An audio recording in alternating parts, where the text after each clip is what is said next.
Hi everyone.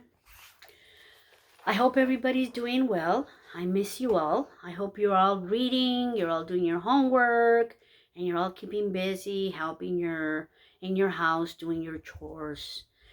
I am going to read to you a book, and we're going to make believe that it's Thursday and we're in the library and that Miss Jimenez is reading to you, okay? And I was going to read Aesop's Fables, but I changed my mind and I'm going to read Sylvester's Magic Pebble.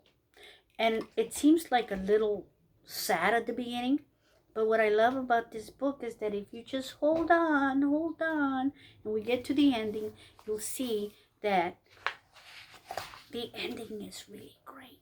Okay? So it says Sylvester Duncan lived with his mother and father at Acorn Road in Oakdale. One of his hobbies was collecting pebbles of rare color and shape.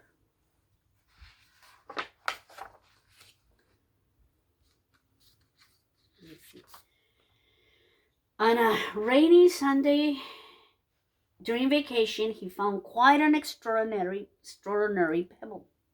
It was nice and red and shiny and perfectly round, like a marble.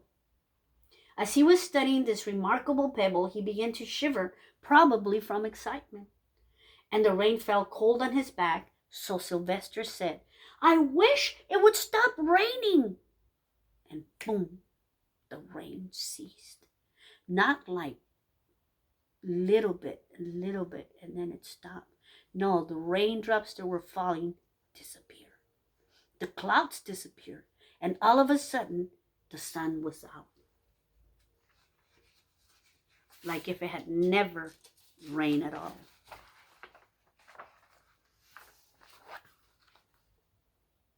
In all his young life, he had never had a wish granted so quickly. It struck him that magic must be at work, and he guessed that the magic must be in the remarkable red pebble, where indeed it was.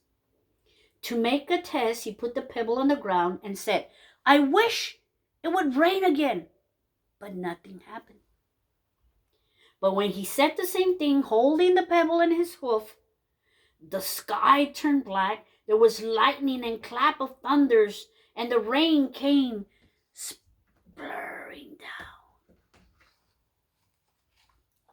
What a lucky day, thought Sylvester. From now on, I can have whatever I want. My parents can have whatever they want. My neighbors can have whatever they want. My friends can have whatever they want. My relatives can have whatever they want. Everybody can have whatever they want. He wished that the sun would come back, and it did. And he started walking back home. He couldn't wait to be home and showed his mama and papa the red shiny pebble. They wouldn't believe him, but then he would show them. He would make a wish and show them that it was real.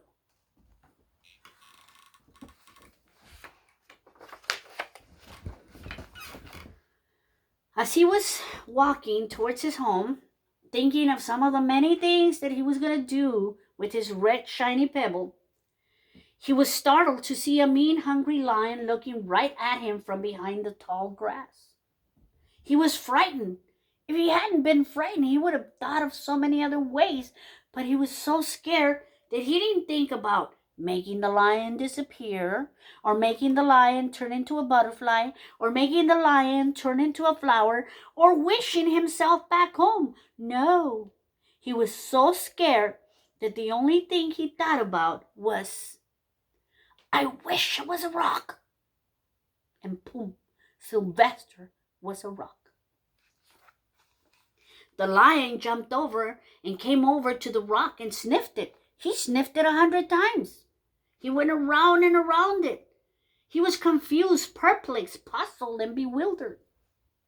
And then he said, "I saw a little donkey as clear as day. I must be going crazy," said the lion.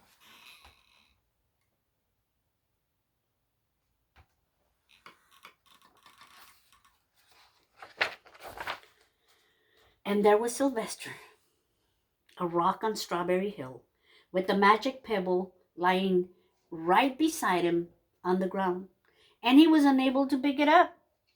Oh, how I wish I were myself again. But of course, nothing happened. He had to be touching the pebble in order for the magic to work. His thoughts began to race like mad. He was scared and worried. Being helpless, he felt hopeless. He imagined all the possibilities. And eventually he realized that his only chance to becoming himself again was that if somebody would find the red pebble and wish that the rock near it would become a donkey. Someone would surely find the red pebble. It was so bright and shiny. But what on earth would make someone wish that the rock would become a donkey? That had the odds of 1 in a billion. Sylvester fell asleep. What else could he do? Night came with many stars.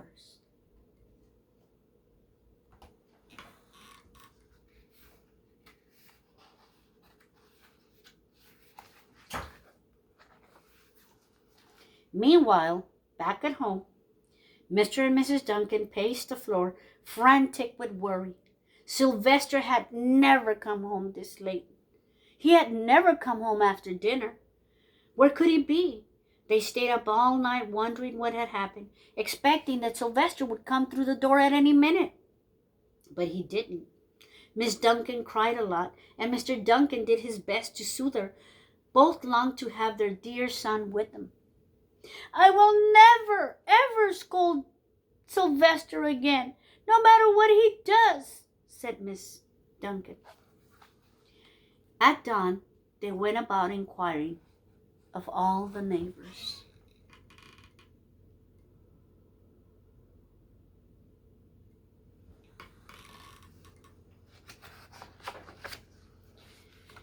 They talked to all of Sylvester's friends, the puppies, the kittens, the colts, the piglets. No one had seen Sylvester since the day before. And then finally, they had to go to the police station.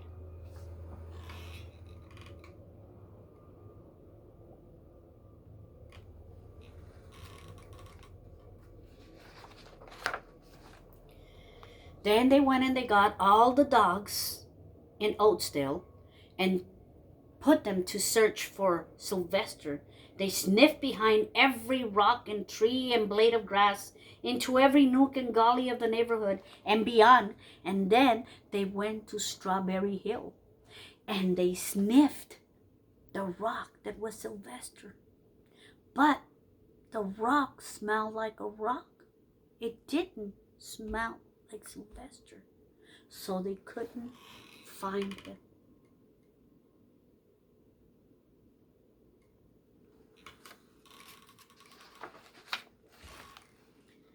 After a month of searching the same places over and over, and inquiring of the same animals over and over, Mr. and Mrs. Duncan no longer knew what to do. They concluded that something had happened to Sylvester, and that maybe they would never see him again. Though Sylvester was just half a mile up on Strawberry Hill. They tried their best to be happy, to go about their usual ways, but their usual ways always included Sylvester. And they were always reminded of him. They were so sad. Not having Sylvester made them very sad. Remember what I told you? It seems like a very sad book. But let's get to the ending, okay? Because the ending is the one that makes the whole book change. Okay? Okay, let's see if Miss Jimenez can turn the page here. Okay. Night follow day and day follow night. Over and over again. Sylvester on the hill woke up less and less often. When he was awake, he was only hopeless and sad. He felt he would be a rock forever, and he tried to get used to it. He went into an endless sleep. The days grew colder. Fall came with the leaves changing color. Then the flowers and the leaves fell off to the ground.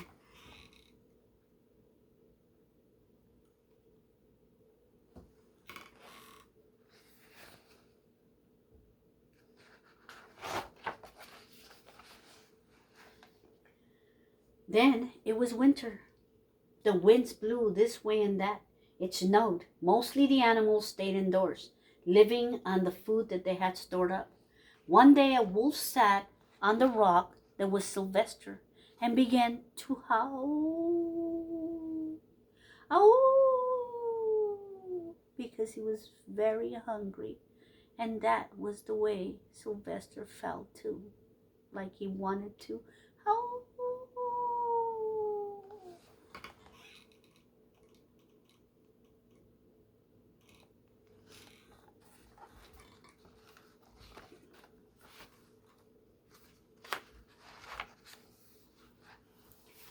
Then the snows melted, the earth warmed up, and the spring came back. Leaves grew on the trees again. Flowers came up, showing their beautiful colors.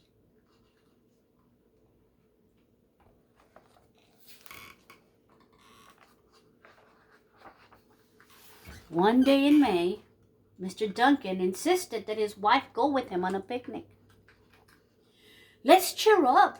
Let us try to live again and be happy. I know Sylvester would want us to be happy. Come on, pack up some things and let's have a picnic. Let's go to Strawberry Hill, where Sylvester used to love to go. Mrs. Duncan said okay, packed a picnic basket, and they went up to Strawberry Hill. Miss Duncan came and sat on the rock. The warmth of his own mother sitting on him woke Sylvester up from his deep winter sleep. How he wanted to shout, Mother, Mother, it's me, I'm right here, Mama, Mama, it's me. But of course he couldn't because he was just a rock.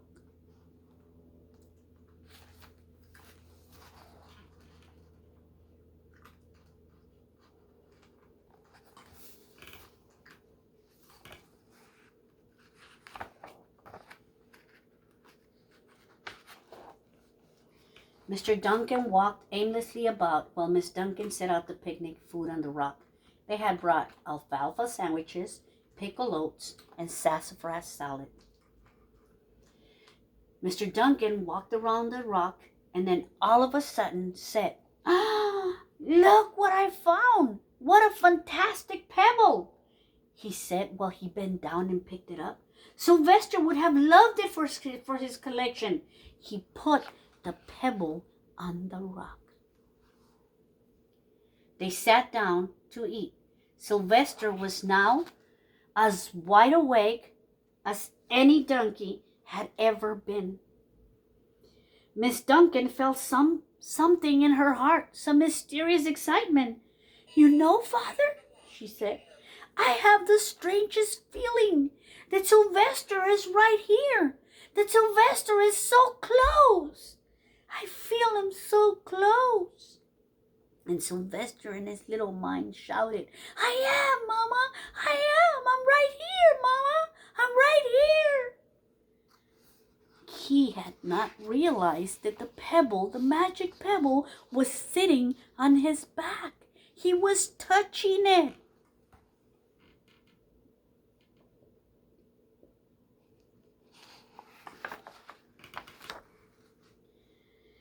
Oh, how I wish you were here with us this lovely May day, said Miss Duncan. Mr. Duncan looked sadly at the ground. Don't you wish it too, Father? He looked at her as if to say, how can you ask such a question?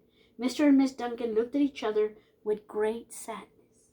And then Sylvester, in his little mind, with his little thought, I wish I were myself again. I wish I were myself again. I wish I were myself again. And bling! The rock disappeared. And standing there in front of them was Sylvester. You should have seen the excitement.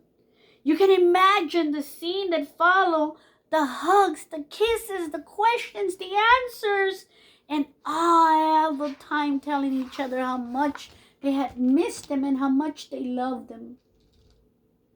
After they had calmed down, they went back home. And when they were there and had gotten home and sat down, Mr. Duncan put the magic shiny red pebble in a safe. They didn't need it. They didn't need to make a wish. Everything they wanted, they now had. They had gotten Sylvester back, and they had gotten back their little family, and things had gone back to normal, like they usually do, if you just give them a little time. And they were all very happy and lived happily ever after. The end. I hope you liked it. And I am going to try to see if I can read a book so that you guys can view it every Thursday. Okay? All right. I wish you the best. And I think about you all the time. Signing off.